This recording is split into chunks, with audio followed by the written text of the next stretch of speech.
Bonsoir.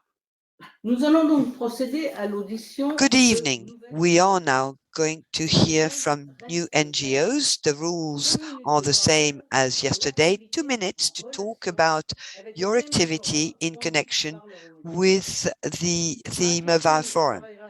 Marie-Christine will be working on the chat to summarize everything that was said on the chat for 2 days.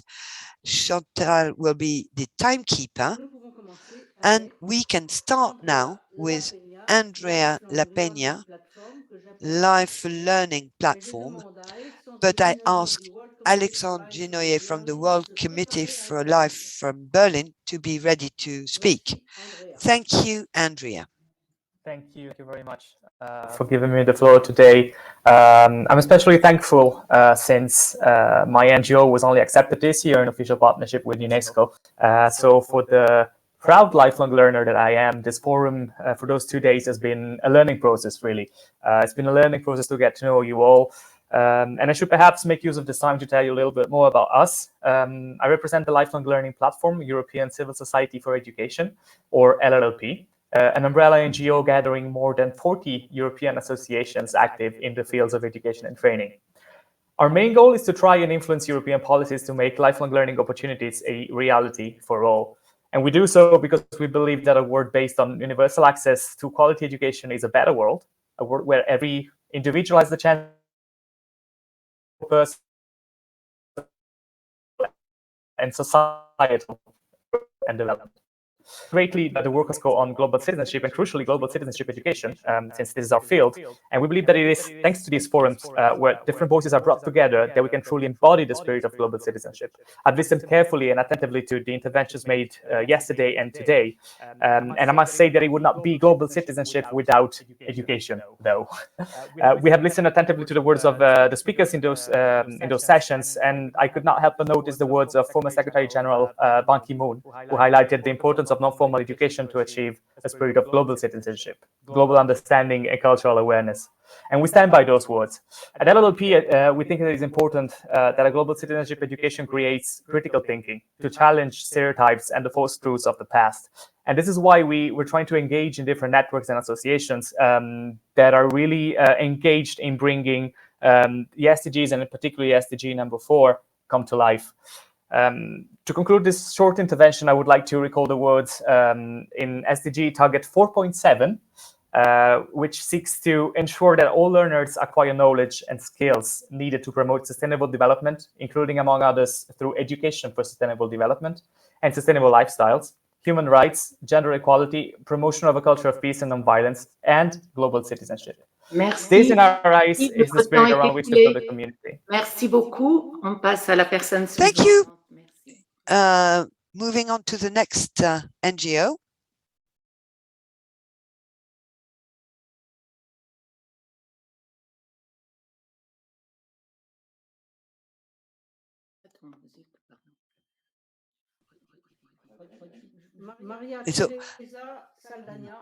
Maria Teresa Saldana from Mexico. Necesarios para apoyar al Hola, ¿cómo están? Muy buenos días. Soy María Teresa Gómez. Hello, my name is Maria Teresa from Querétaro, Mexico. What I want to share with you is what we have been doing from our city of our region of Querétaro. Can you hear me? Maria, there is all the other devices and all the other stages you have opened. That would be great. So we can only hear you.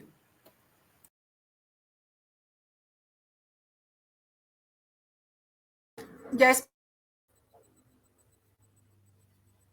posible que me escuchen? Can you hear me now? Thank you. Now it's better. Thank you. Yes. Muy bien. Very well. My name is Maria Teresa Gomez from Querétaro, Mexico, and we want to talk to you about what we've been doing since 2016, when we were able to convince you for the 6th forum of the NGOs working on the building of peace. Here you have our mascot. We presented her at that point in time. And from there, we started a whole process where we started activities to help communities. We worked through dancing, but also through art in general. We created peace community centers based on three major areas: learning to be, learning to do, and learning to build community. In those centers, we apply goal 4.7 and OD Sustainable Development of 5, and we use art to take that transformation. Also, CDG 11, where we work to create yet another space. Through that process, we were able to work with 10 Nobel Peace Laureates.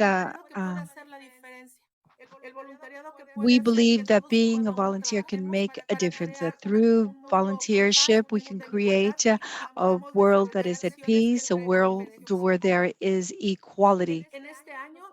This year, we are creating reading and peace centers.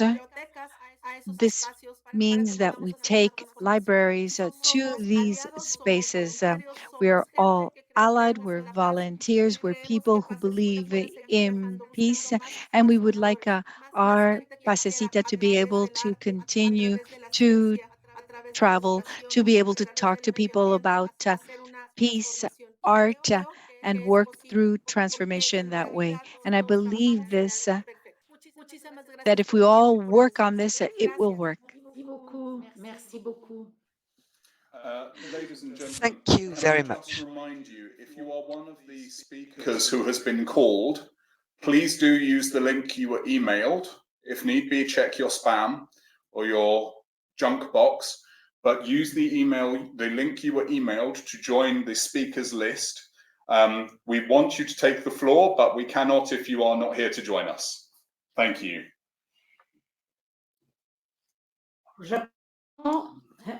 Henri Kitenge, Together for New Africa. Henry Kitenge, Together for New Africa. Bonsoir tout le monde. Good evening, everyone. J'espère que vous m'entendez. I hope you can hear me. Oui, très bien. Yes, we can. Oui, merci. Thank you. Je tiens à remercier les So first, I want to thank the organizers for giving me this opportunity. I'm speaking from the Democratic Republic of Congo, and I'm speaking on behalf of Together for a New Africa. Our organization has a regional remit, and our vision is to provide training to people in Africa. This is why this year we focused on education. For your information, we are in a province where the war was on not long ago, and we had this war that shattered families.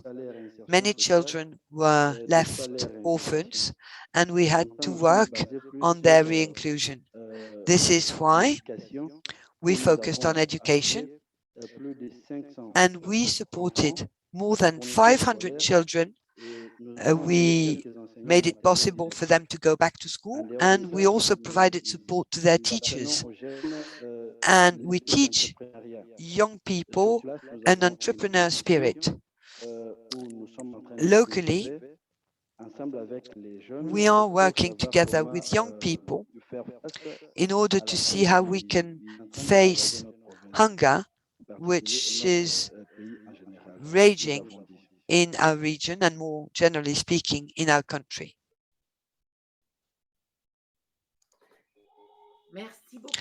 Thank you so much, Henry. Next person, Mrs.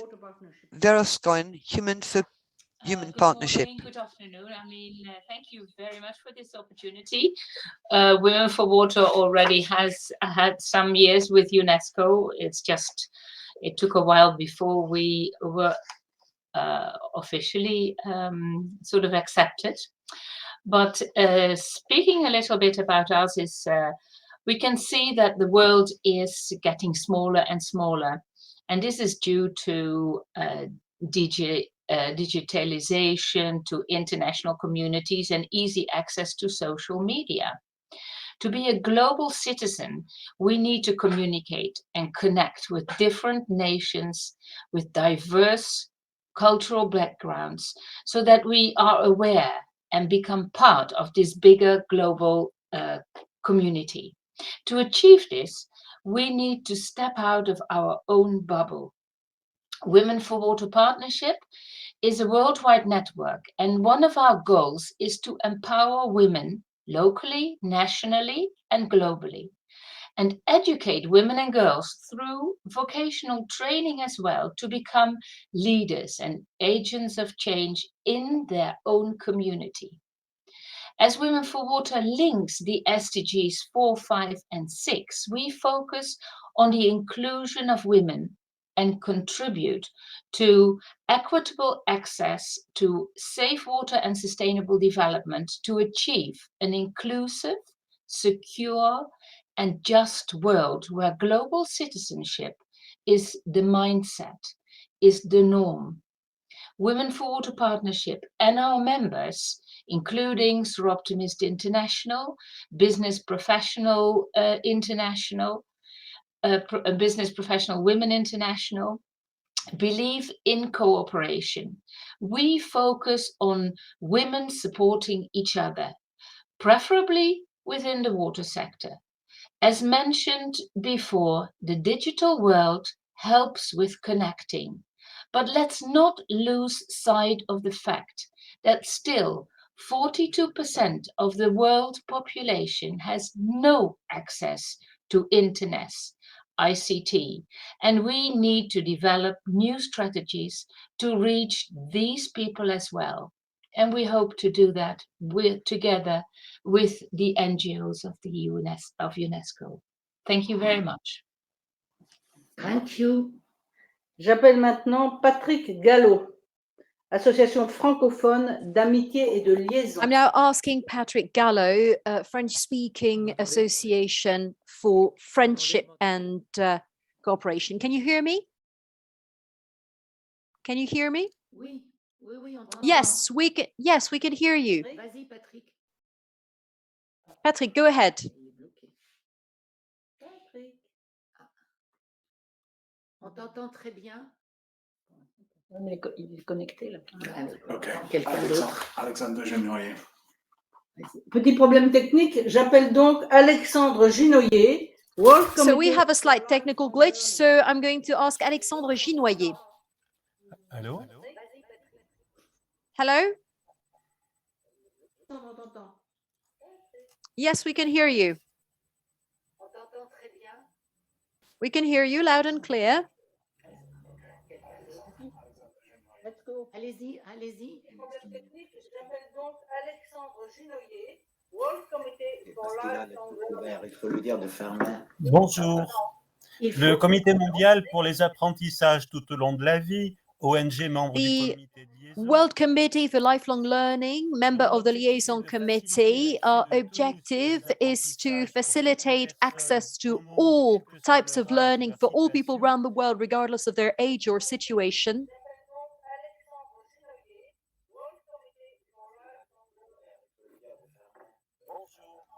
Alexander, can you hear me? Please put on mute every other stage or device you have on because we can't hear all the noise in the background. We just would like to hear you. So please switch everything off and just stay on StreamYard with us. Travaille notamment sur les projets européens en faveur des demandeurs d'emploi. We work on European programs for job seekers, migrants, and we organize a World Forum every 2 years. We've launched a transformation movement, endogenous and exogenous, by fostering new links with more and more partners. Following Gandhi's motto, be yourself in a transformation approach is the better world, is the better way to change the world. Our association organized a seminar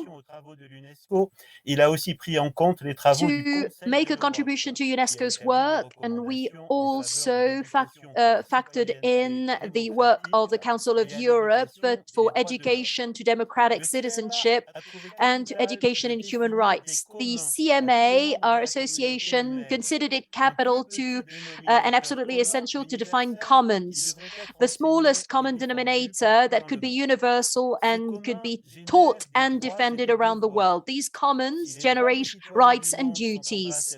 If the rights of the world citizens are becoming better and better identified, and they've been mentioned in this forum, the CMA also wants to insist on duties for all citizens to develop their responsibilities.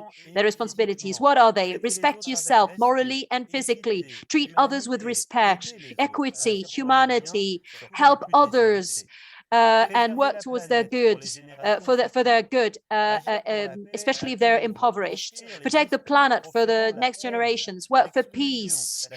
Fight any hate speech or speech that is nationalistic or racist. Learn throughout your life. Try to become the best version of yourself, as Confucius put it. Work for progress for humanity by learning from the past, promoting rule of law and impartial justice. These duties should be taught and disseminated alongside rights, and decision makers as well as influencers should embody them and be exemplars, because this is about driving change from inside so that each and every one of us can embody change. Thank you very much. Thank you, sir. I'm now going to call Nadia from United Youth Initiative. Over to you, Nadia. Hello, everyone. I hope we can hear me. Good afternoon to you. I'm speaking from Accra, Ghana. So I'd like to relate myself as a goalkeeper for the Sustainable Development Goals. And my work at United Youth Initiative Africa is to actually ensure we are mobilizing for youth actions to be able to promote sustainable futures in Africa, because we see the world as one, as global citizens, to be able to push for change. What we do at United Youth Initiative Africa is to call for youth advocacy in global youth education for sustainable development goals. And with that, we had our impact projects in 3 categorizing factors. One thing that we do is to actually call for SDG awareness sensitization. It's a whole program we've designed to teach young people in Africa, and not just in Africa, but basically in Ghana, how they can implement sustainable development goals in their various communities to be able to advocate for change. In 2019, we launched our youth program, which was the CISL program, Sustainable Impacts for Livelihoods in Ghana, where we train not just young people, but grown-ups who have started agriculture as their lifelong career. In that field, they are able to talk more about sustainable farming. So we go there to marginalized communities to talk to farmers about smart farming, how they can actually push for climate change in their communities whilst they are making decent jobs and also having sustainable livelihoods. Apart from that, we launched our career academy, where we train individuals to be able to start entrepreneurship, find decent ways of building themselves up to be able to be goal changers in their communities. We do this by our CISL project, which is a 5-year implementation plan where they can actually go learn more about entrepreneurship and bring it back into their communities and call for change. In the call for global citizenship education and also global citizenship around the world, what United Youth Initiative Africa seeks to do is to launch our Club 17, which would help young people know more about sustainable development goals. But at high school levels, we believe that in Ghana, if we are able to implement sustainable development goals into education right from high school levels, these youths will be able to be real citizens, not just citizens, but citizens advocating for change in their communities and wherever they find themselves. And I'm happy to be joining on this call to be able to share what we are doing as our intervention to push global citizenship education in Ghana. Thank you. Thank you. Thank you very much. Nous allons réessayer encore une fois Patrick Gallo. We're going to try Patrick Gallo again. Yes, can you hear me? Yes, we can hear you, Patrick. Well, I first wanted to say that I was very happy to be able to have this exchange with you, with participants from all around the world. Let's travel to Costa Rica. In Costa Rica, something interesting is happening, which is that there's a huge reserve of biodiversity, and NGOs on site work on reforestation because Costa Rica has been deforested up to 90%. It is being reforested at 50%, which is a great success for the environment. And I think in this forum, we have to insist on fighting climate change, fighting for the environment. These NGOs that have managed to reforest 50% of Costa Rica need help. Because if we don't help them, then Costa Rica will remain a paradise in isolation, and what of the rest of the world? So we have to all be associated with global citizenship. And the second idea that came to me whilst listening to everybody is that in the end, there's one matter for concern, which is human rights, migrants, the surge in racism and anti-Semitism and intolerance, and the surge of the hate of others. And I think as partners of UNESCO, we are privileged because we have instruments, tools at UNESCO to fight racism, intolerance, prejudice. And we have declarations on all these matters. We have all these texts.